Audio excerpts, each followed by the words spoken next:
what they've done to my song, Mom. And you're listening to WBAI New York, 99.5 FM and WBAI.org. Coming up now is Ecologic with Ken Gale and Donna Stein. And if you missed any of Teokas and Ghost Horse, it'll be on the website in about 5 or 10 minutes.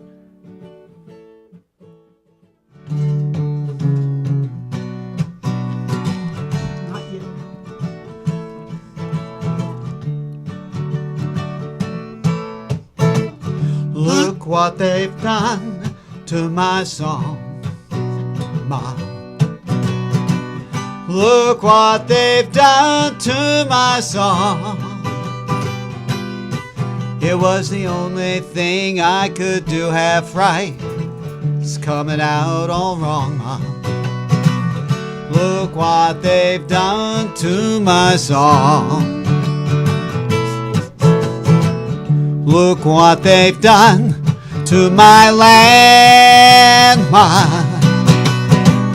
Look what they've done to the land. And why we haven't thrown them out is more than I can stand, Mom. Look what they've done to the land. And look what they've done to the sea, Mom. Look what they've done to the sea. Their poison and their politics is killing you and me, Mom. Look what they've done to the sea. Look what they've done to the air, Mom. Look what they've done to the air. The climate's changing everywhere, and they don't even care, Mom. Look what they've done to the air. Look what they've done to our world, Mom. Look what they've done to the world. They take the future from the lives of every boy and girl, Mom. Look what they've done to the world.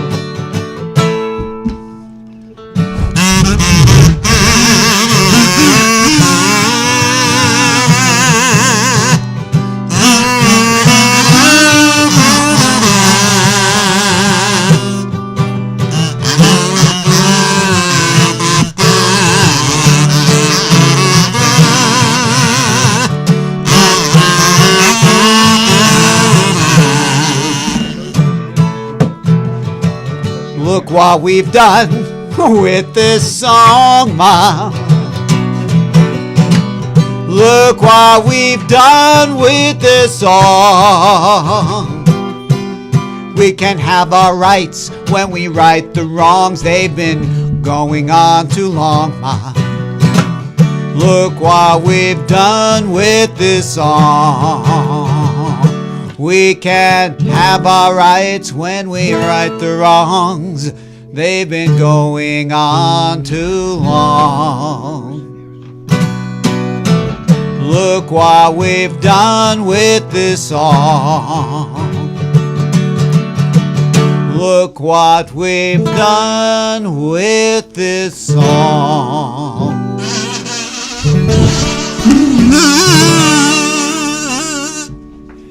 And that was Joel Landry.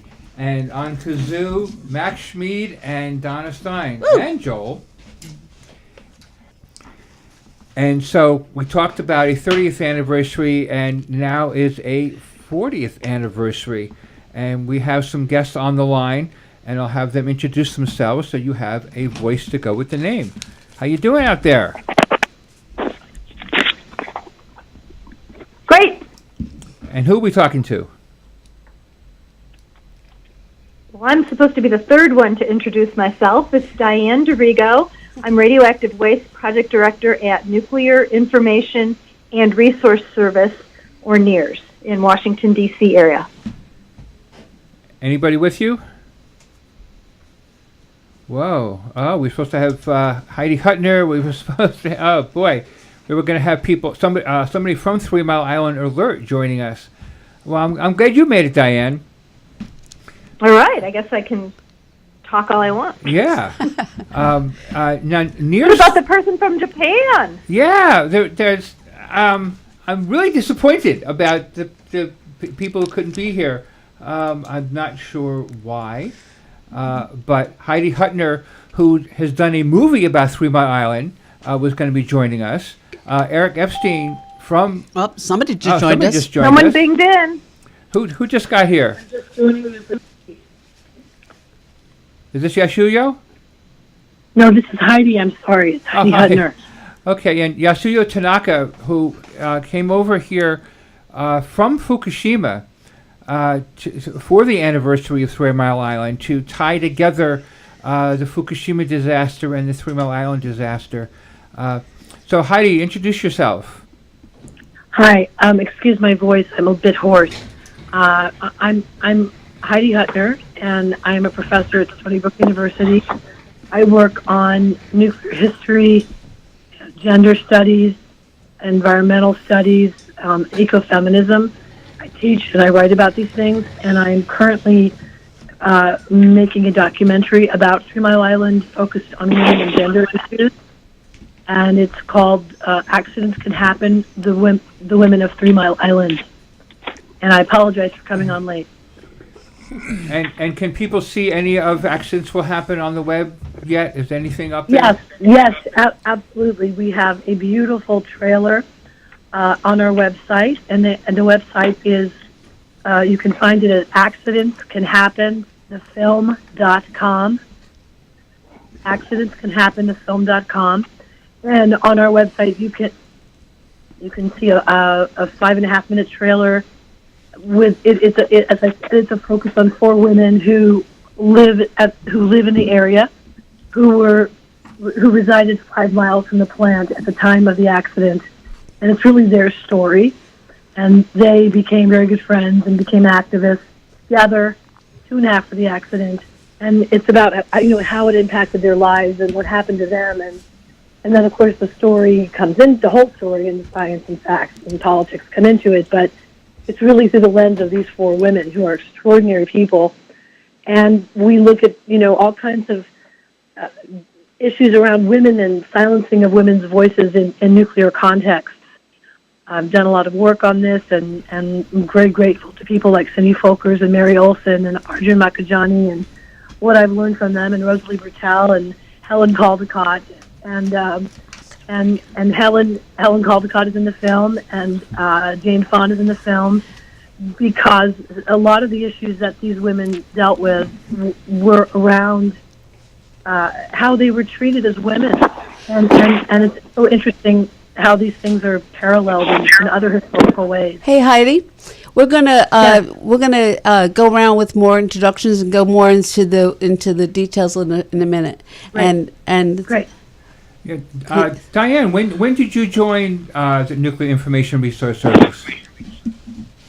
I started at NIRS in January of 1986, and I have been working on nuclear waste and nuclear power issues since then for NIRS, and worked to help prevent quite a few nuclear dumps around this country, and fought to prevent weakening of the already inadequate radiation protection standards in the U.S., to also prevent the deregulating of radioactive waste. High-level waste can kill you instantly if you're exposed unshielded. Even some so-called low-level waste can.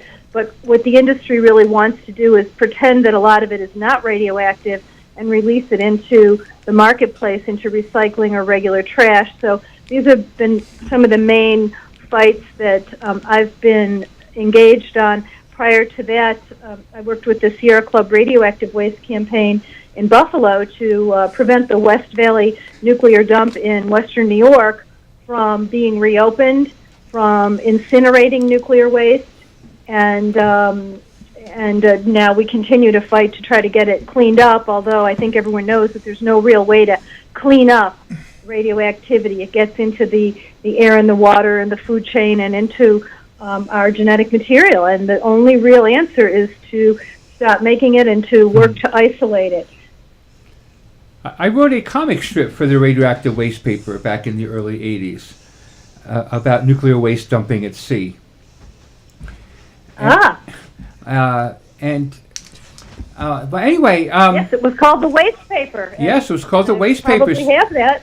And I ended up republishing that in New Rising Sun, which was the newsletter of the New York City Shad Alliance, when I joined Shad in 1980. So I was active with Native American issues already, and I kind of switched over to mostly nuclear and sustainable energy issues because of 3 Mile Island, and helped the Shad Alliance start a newsletter called New Rising Sun.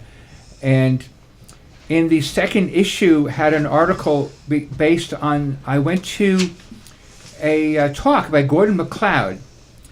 Gordon MacLeod was the head of the Department of Health for Pennsylvania at the time the 3 Mile Island nuclear accident happened. The anniversary was in 2 days. And he contacted the NRC because he wanted to talk to a physician at the NRC. NRC didn't have any physicians. Well, do you have any on staff? No, they didn't.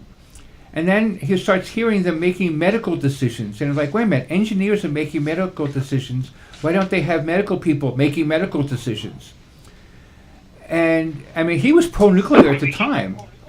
And then he started seeing the data that they were releasing. And it was data that came from his office, and they changed the numbers. Whoa. He had information about how many stillbirths there were in the counties downwind of 3 Mile Island compared to the counties upwind of 3 Mile Island. And it was twice as many. And then the number continued to go up and up every year. And when Pennsylvania released the data for how many stillbirths and how many neonatal deaths. Neonatal is a baby within the first 28 days of life. And the numbers they released were smaller, way smaller than the numbers he gave them. So either he quit or was fired. It's interesting, different people, one people say, oh no, we fired him because we didn't like what he was telling people. And other people saying that he quit because of that. He himself said he quit. But I went to that talk and I wrote an article for the second issue of New Rising Sun, which I dug up to research for this show, and just sobering information. And of course, Diane joins the Nuclear Information Research Service a few months before the Chernobyl accident happens.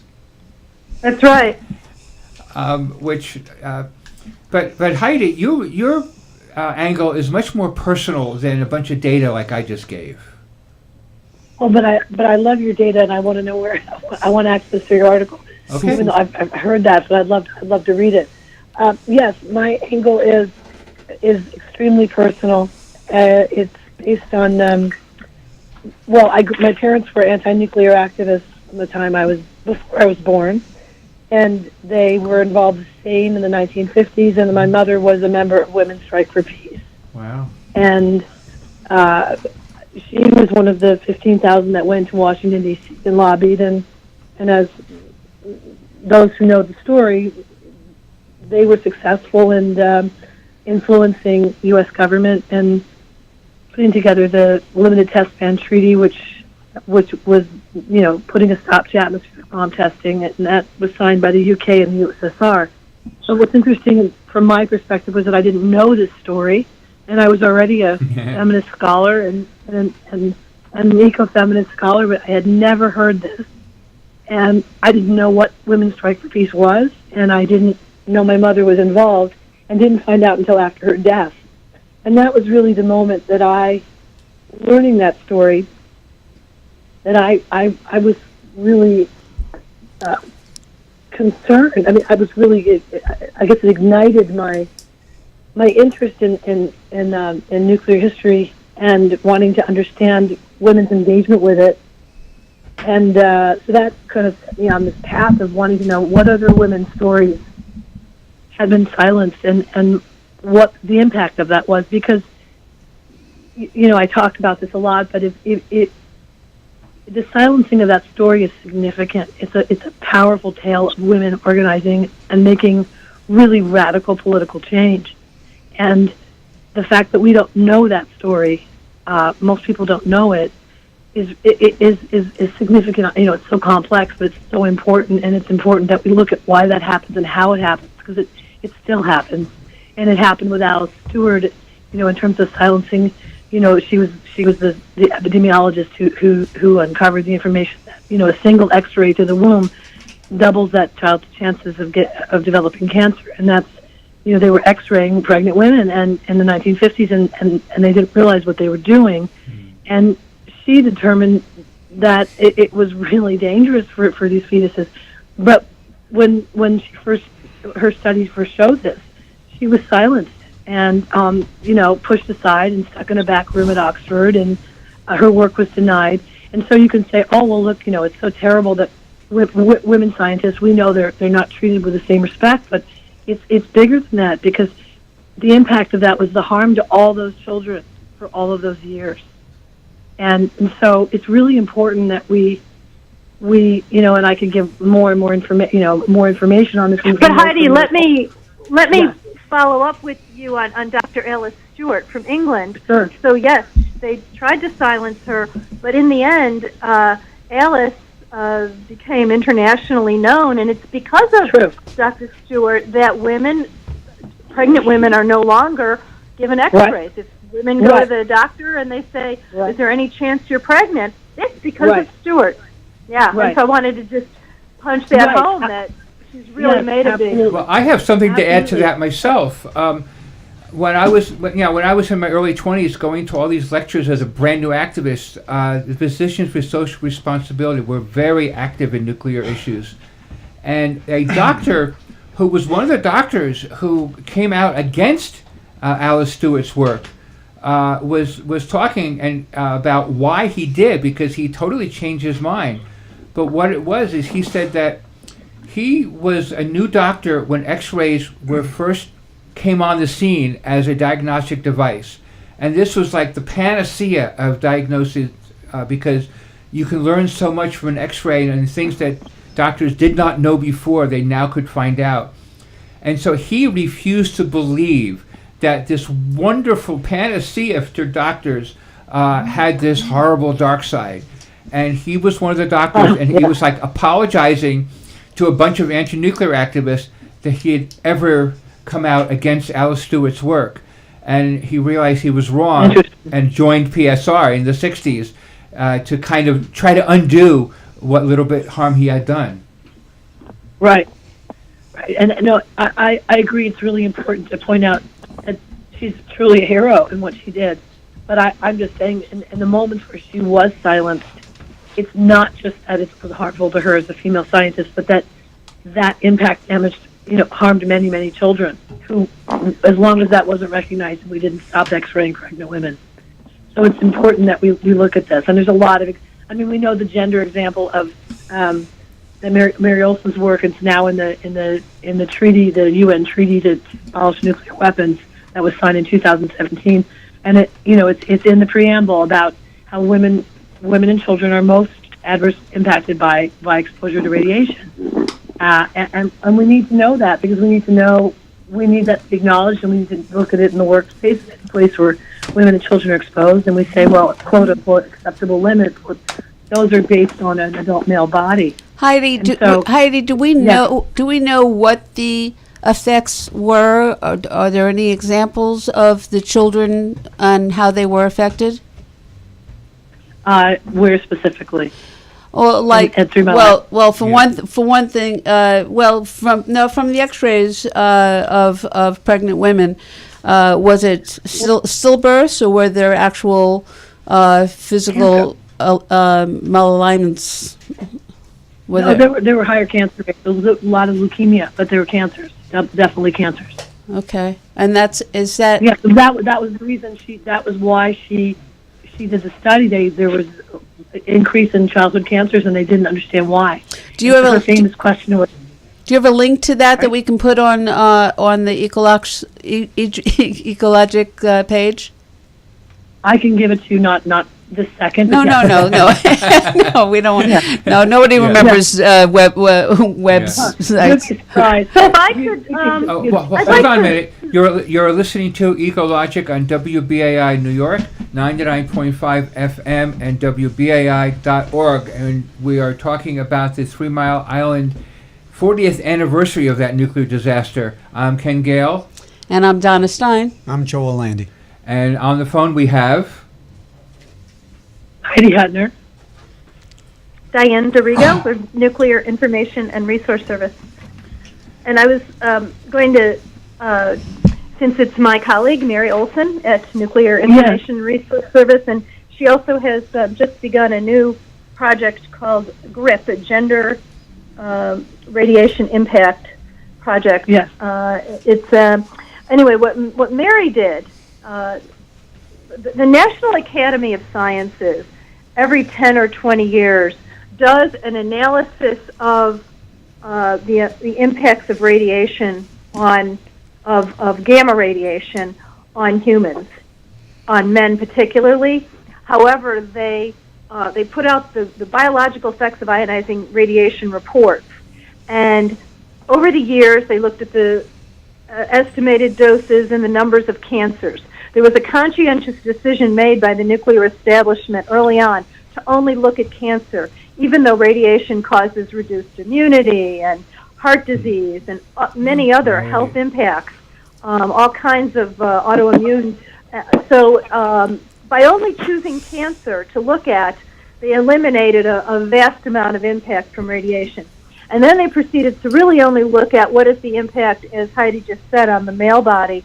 And what Mary did, my colleague, was to look at the actual charts. So here's a 350-page report by the National Academy of Sciences on the health effects of radiation. But all they talked about was the impacts on men. And when we looked at the charts and you saw the age cohorts and the women exposed and the men exposed, it showed that for every man that got cancer, for every, let's see, 50% more women will get cancer at the same dose as men.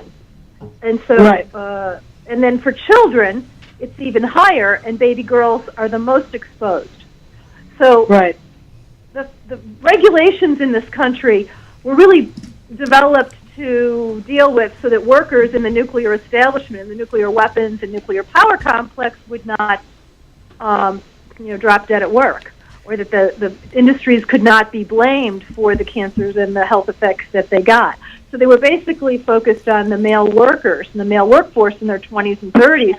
But then when the radiation was spilling out into the environment, they applied that inappropriately to the entire population to basically legalize the poisoning of the environment, the polluting of our air and water. And the standards were set based directly on the amount of radioactivity that they were releasing. That's what they made as the legal levels.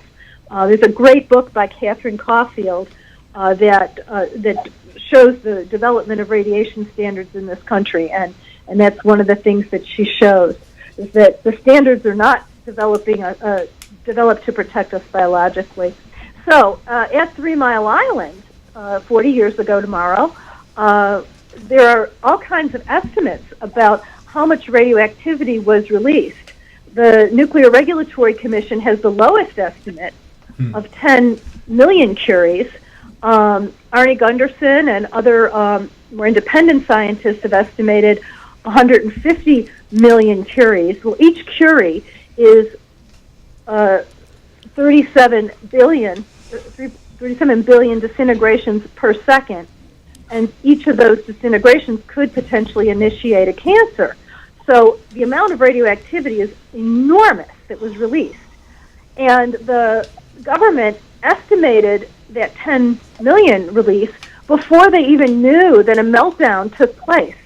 And so 2 years after the beginning of the industrial disaster at 3 Mile Island began, they put a camera down into the core and realized there was no core and that it had melted. So it was massive meltdown, and the amount they never recalculated, assuming that all of the radioactivity or a lot of the radioactivity could have been released. Their calculations were done when they thought the radioactivity was still in the core. So there were huge amounts of exposure. People there had radiation symptoms, metallic taste in the mouth, hair loss, red skin, vomiting, and the same thing that happened at Hiroshima and Nagasaki where people were bombed. And then these same symptoms were at Chernobyl and were at Fukushima. And the radioactivity doesn't go away. It's long-lasting, so it gets into the environment, into the food chain, and it's probably still around today. It's real hard to detect, but the kind of testing to be done to really show people's doses was not done, chromosomal testing, and a lot of people's claims were denied or paid off, and the industry still denies the health effects of 3 Mile Island, when in fact we should be learning from this disaster that continues today. I remember one woman doing a speaking tour in the early 80s. She was from near 3 Mile Island, and she refused to take the gag money. She was offered thousands of dollars to not say anything about what happened to her and her family after 3 Mile Island, and she refused to take the money, and instead would go to any group that would have her speak and tell them, this is what I was offered, and this is what happened to me, this is what happened to my family, this is what happened to our pets. They tried to silence her. They tried none of the mainstream press would publicize any of our events that had her speaking at them. They were just protecting the nuclear industry all along. And she said that most of her neighbors were told they couldn't talk to her anymore because they took the gag money. Mary Stamos, who's a longtime member of the 3 Mile Island Alert Planning Council, has been collecting samples of mutated plants since the meltdown in 1979. And it's very exciting that now these 320 exhibits that she's collected and photographed are going to be going to the Smithsonian. It's really important to photograph and you can see those photographs on the 3 Mile Island Alert website. A real easy one, TMIA.com, 3 Mile Island Alert, TMIA.com, and you can see pictures. TMIALERT? No, that's the first one I tried. I thought it was TMI Alert with alert spelled out, but they were so new to the internet that they got a 4-letter website, and there's pictures of mutated flowers and mutated animals. And it's tough to look at. And I remember a farmer saying at another event that during the accident, while the radiation was coming out of 3 Mile Island, all of his cows were bunched up in one corner of his field, staring in the direction of the plant. And so he just watched the cows, and he told some NRC guy or some government guy came by and he goes, I don't care what you tell me. If they bolt, I bolt. So the animals knew. They knew. There's also on Beyond Nuclear has a copy of these. Eileen Miyoko Smith, who is the co-author of the Minamata book, a very famous book.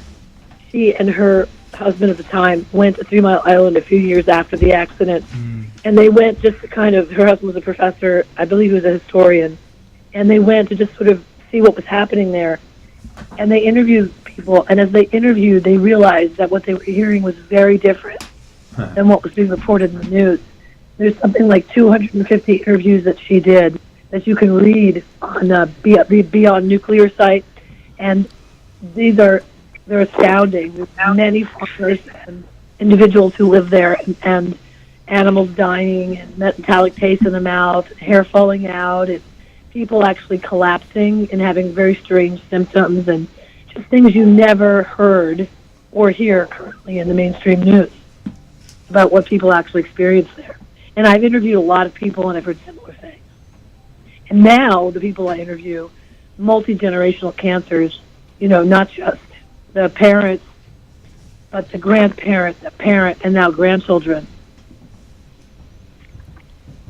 And in families where almost everyone in that family has had cancer. Mother, father, children, and then their children.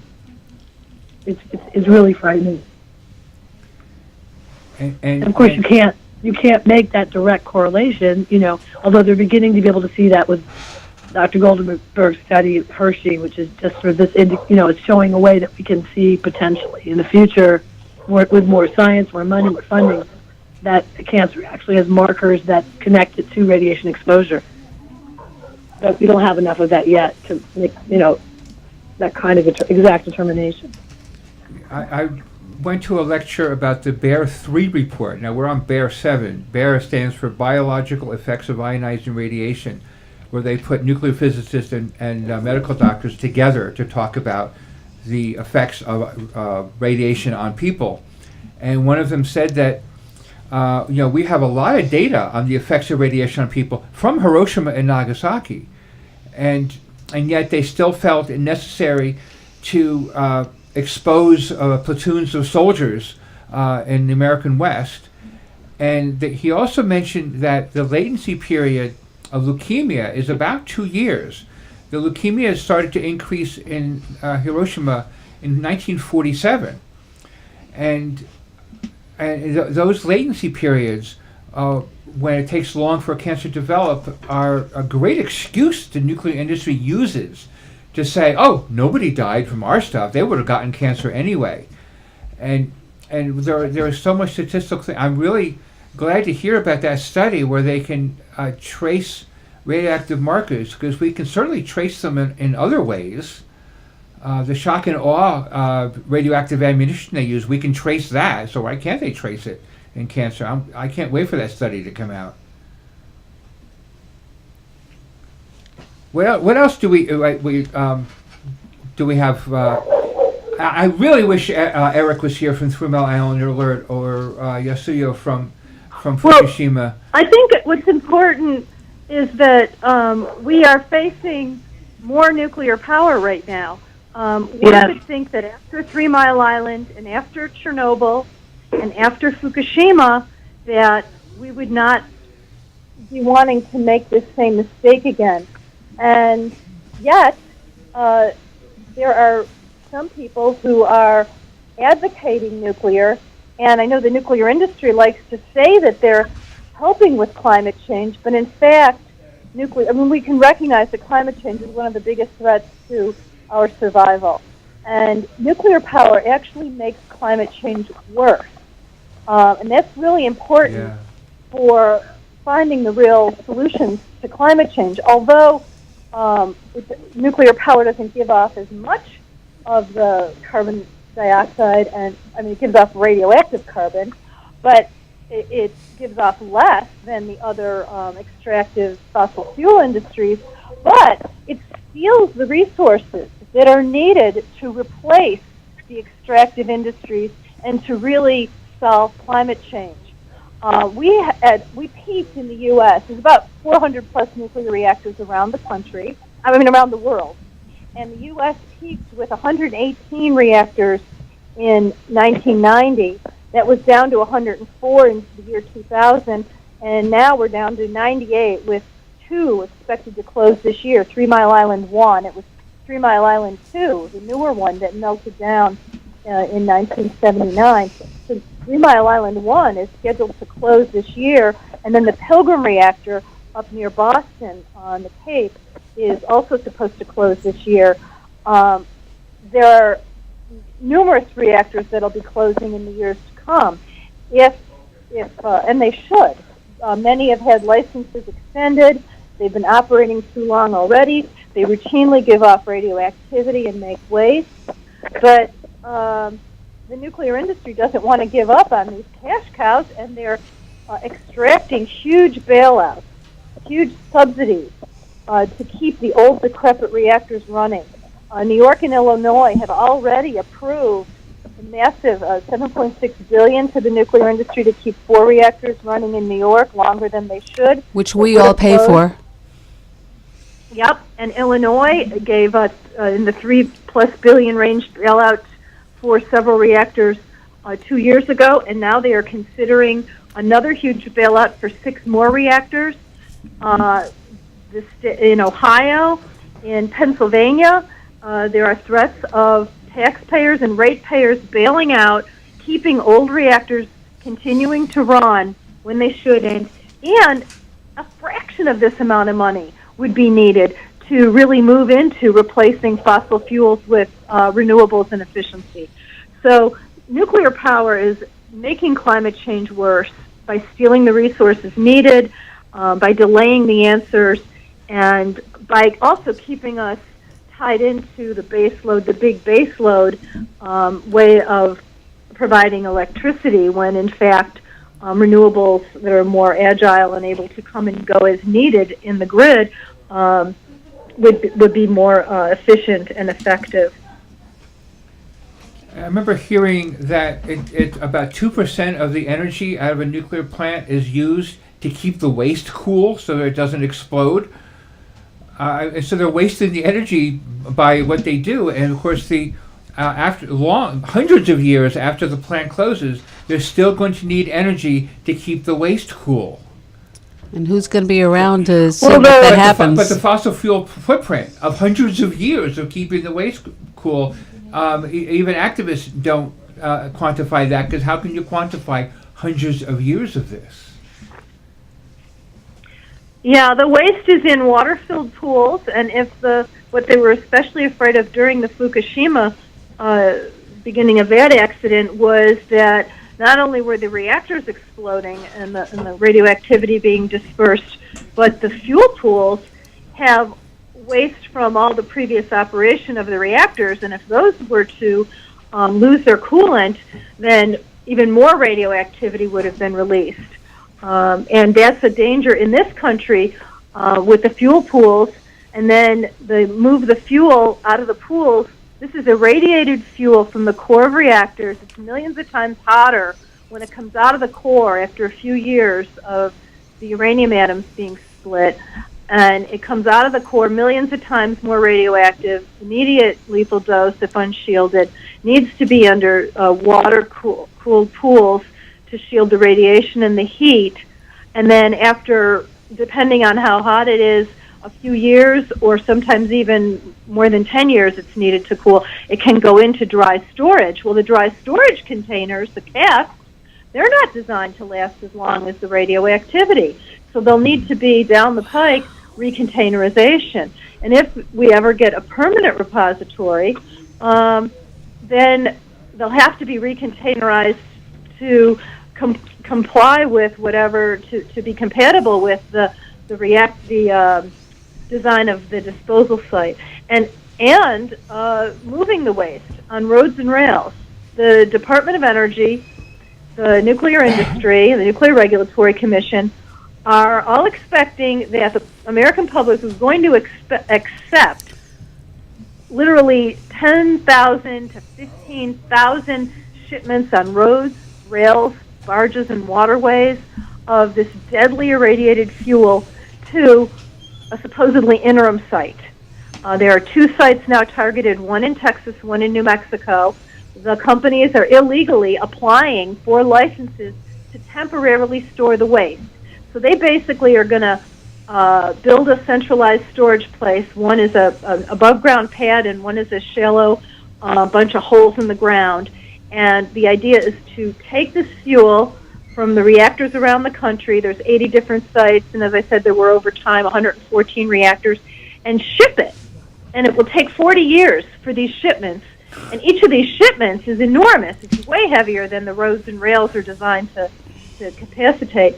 And so it would bring it to this location where supposedly it's going to move again when we find a permanent repository. So that's an action step that people need to do, especially in New York, because our legislators in New York, New Jersey, this area, they want to get it out, the waste out. But what it's going to mean is unprecedented numbers of shipments of deadly material on our roads and rails, and barges on the Hudson, perhaps, or in the... Okay, Diane, you bring up an important point, especially at this point in the show.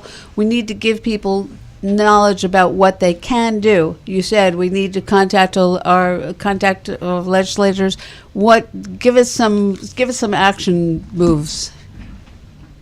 So people need to be in touch with your U.S. Senators and representatives to oppose legislation, any legislation, and there's no bill numbers right now. This is a new Congress, so no new bills have been introduced this year. But we need to have our reps oppose any legislation that would move high-level radioactive waste to a supposedly temporary site, or any revival of the Yucca Mountain proposed dump. The Yucca Mountain dump has been the industry's dream of, it's the answer to nuclear waste. And it's already full, right? Right, on Western Shoshone land. I'm sorry? It's already full, right? No. It hasn't even been built. It hasn't even been. Oh. The Yucca Mountain site was proposed in, it was 1987 when Congress selected the Yucca Mountain site as the permanent repository for all the high-level waste in the country, weapons and commercial. And after decades of studying, there was even an earthquake that destroyed the study place. It's got volcanoes, it's got earthquakes, it's got hydrology that makes it unable to isolate the waste. And we're going to have to leave it rules. at that. We're running out of time. We want to go out with another bit of live music from Joel Landry. Heidi, give your website. The simple thing is to oppose legislation that would revive licensing of Yucca, oppose that, and oppose nuclear waste transport to a supposedly interim site. Those are the two big threats right now in Congress. And also, you want to write your politicians. You do not want bailouts.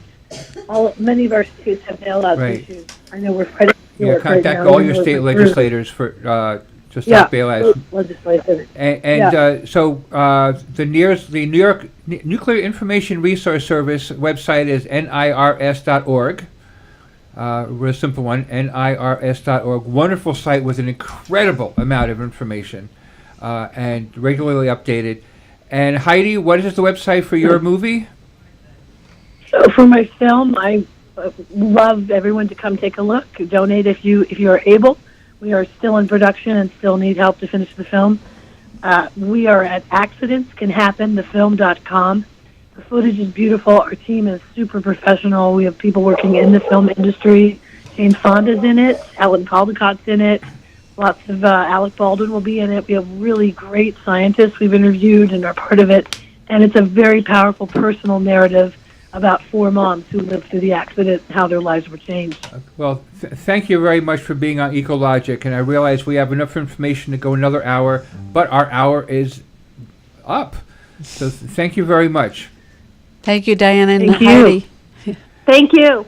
And TMI Alert, TMIALERT.org is the TMI website. Okay, and I'm looking at TMIA.com through Mile Island Alert. So anyway, Joel, what are you going to end the show with for us? Well, there's a place called Indian Point. It's an unsafe nuclear joint, threatens everybody, and it poisons everything. It's worst on a public safety list. It's a target for a terrorist. We have a chance to shut it down. This is why we sing. Okay, everybody out there in Radio Land, I want you to sing these words. Kiss your ass goodbye. Kiss your ass goodbye. If we don't close Indian Point, kiss your ass goodbye. Kiss your ass goodbye. Kiss your ass goodbye. If we don't close Indian Point, kiss your ass goodbye. Well, within 50 miles of where it is, 21 million people live. A good part of our country could be gone with one mistake, or a bomb, or an airplane. The question remains, who would gain, jeopardizing people's lives with chances that we take? It's kiss your ass goodbye, kiss your ass goodbye. If we don't close Indian Point, kiss your ass goodbye, kiss your ass goodbye. Kiss your ass goodbye. If we don't close Indian Point, kiss your ass goodbye. Everybody say! Now, you know, this thing about nuclear energy, well, it doesn't make much sense to me. After all, waste disposal is impossible. And the danger grows each day. It shows up in the baby teeth, in the air and the water underneath, causing everyone I know to live in fear and say, kiss your ass goodbye, kiss your ass goodbye. If we don't close Indian Point, kiss your ass goodbye. All right, folks, kiss your ass goodbye, kiss your ass goodbye. If we don't close Indian Point, kiss your ass goodbye. Now they're asking us to believe. Good night. It's good night time, right, Ken? We are out of time. Okay. Is Good coming night. in, Don't so- forget to kiss your ass for me. Mwah. 300 years ago, Sir Thomas More invented the word utopia, where everything was going to be hunky-dory. But now we know it's going to be a green-powered Earth, and that'll be Solartopia. Every day is Earth Day. I'm Ken Gale. And I'm Donna Stein. And this is Ecologic for March 26, 2019, here on WBAI New York, 99.5 FM and WBAI.org. In today's news, a comedy show, an art gallery, the U.S. solar boom, and a 30th anniversary. The WBAI fund drive is over, but you can still help WBAI and Ecologic by going to www.give2wbai.org. Type Ecologic into the search box at www.give2wbai.org. I'm going to be on a panel about environmentalism in New York City this Thursday, March 28th. The panel is part of a live political comedy show called Big Picture, Big Apple at Freddy's Bar and Back Room, 627 Fifth Avenue in Brooklyn. It's near the Prospect Avenue station on the R subway line. That's this Thursday, March 28th, from 8:30 to 10 p.m. No cover charge, and the admission is very, very low. So that's 627 Fifth Avenue in Brooklyn, near the Prospect Avenue station on the R subway line. The 2020 gallery has an art exhibit tied with the 40th anniversary of the 3 Mile Island nuclear disaster. It's at 323 West 39th Street, the 5th floor, between 8th and 9th Avenue, and free to the public. They're showing movies from Japan and the U.S. on the 30th. The March 13th New York Times had an article on saving energy and money with lighting. Normally, this would not be something we'd mention on Ecologic, but it was in their business section on the first page. If you have someone in your life who thinks activism doesn't work, there are plenty of ways to prove otherwise. The latest concerns the Williams pipeline to bring fracked methane gas through New York State. The poison power industry is so worried about activists stopping it that Con Ed has announced that they won't hook gas up to new developments in Westchester unless the pipeline is approved. They're trying to get community support to combat environmentalists.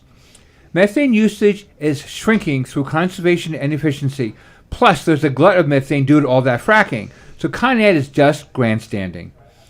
350.org has published a detailed report about why the methane is not needed, fighting Con Ed's fake news with actual facts. The report is linked from the Ecolinks page. If Westchester politicians are really worried about not enough methane, maybe they should take a stronger position on efficiency and conservation. Meanwhile, federal courts have blocked fracking on public lands due to climate change not being taken into consideration in the permit process. To quote the judge, given the national cumulative nature of climate change, considering each individual drilling project in a vacuum deprives the agency and the public of the context necessary to evaluate oil and gas drilling on federal land before irretrievably committing to that drilling. In a related story, the U.S. Geological Survey has issued a report on greenhouse gas emissions from federal lands. Follow the links on the Ecolinks page. There is a solar boom going on in the U.S. PV Magazine reports that over 100,000 megawatts of utility-scale solar is expected in 2019 and 2020, and the equivalent of over 20 million homes, plus tens of thousands of rooftop solar is expected, adding another 14,000 megawatts, a number which is probably a very conservative estimate. The Federal Energy Regulatory Commission, FERC, has a lower number. Not surprising, since they are oriented towards fossil fuel, but even they still show a solar energy boom. Energy generated from solar replaces energy generated from polluting sources of electricity. Polluting sources of electricity make our air and water less healthy and contribute to the global warming part of the climate chaos gripping the world. And here's something for those of you living in Manhattan. A video version of most episodes of Ecologic appears on Manhattan Neighborhood Network 2 Sundays after Ecologic airs. Different cable providers have different channels, but they all air Environment TV at 11 a.m. every other Sunday. Charlie Olson adds great graphics. Yes, he does.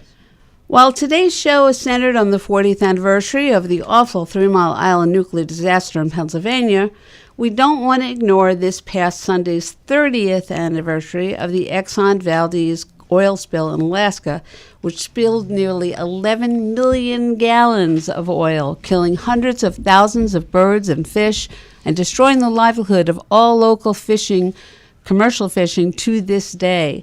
Over 1,000 miles of coastline got oil from that spill, and many species have still not recovered. MustReadAlaska.com has a graph on which species have not recovered and how long it took for the species that have. Some never will. The Exxon settlement only covered a fraction of the damages, and reductions to the settlement were still going on during the Obama administration. Exxon gave about a tenth of what the original settlement was. Exact numbers differ from report to report, but they all agree that it's billions of dollars less.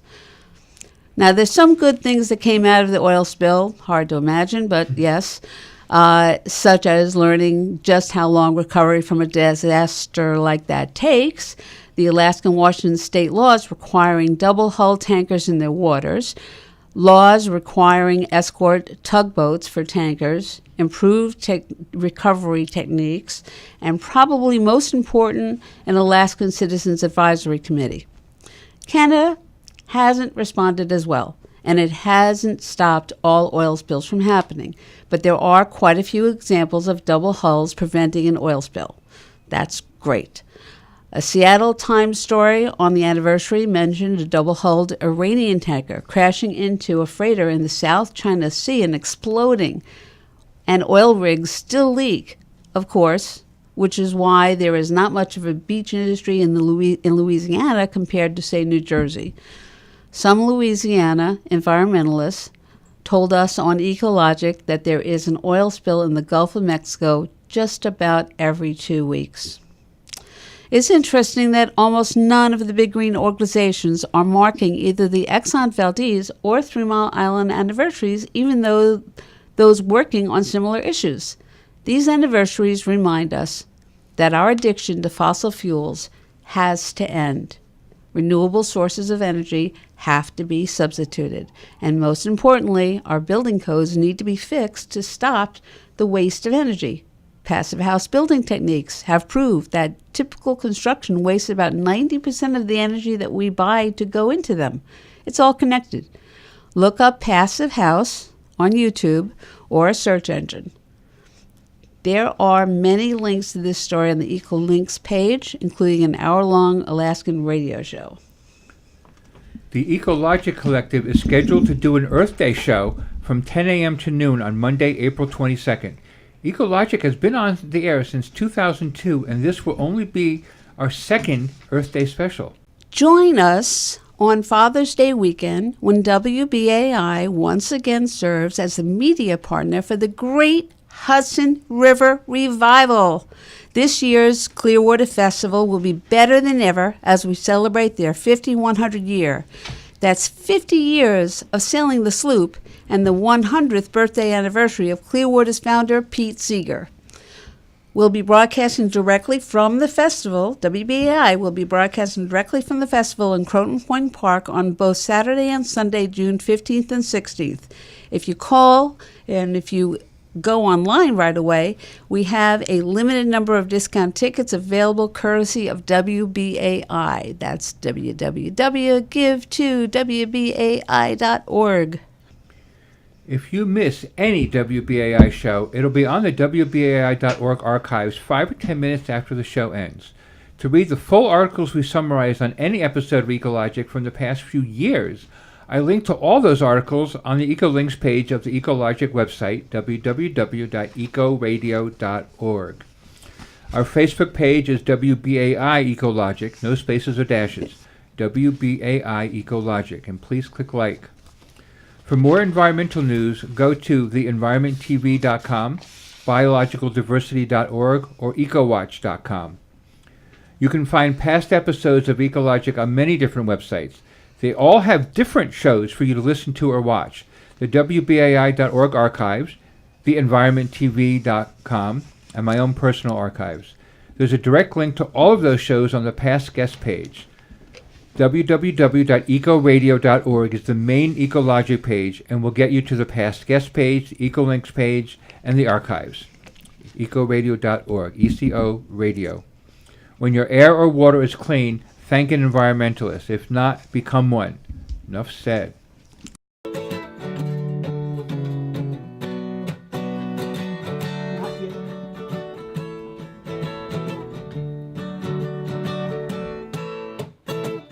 Look what they've done to my song, Ma. Look what they've done to my song. It was the only thing I could do half right. It's coming out all wrong.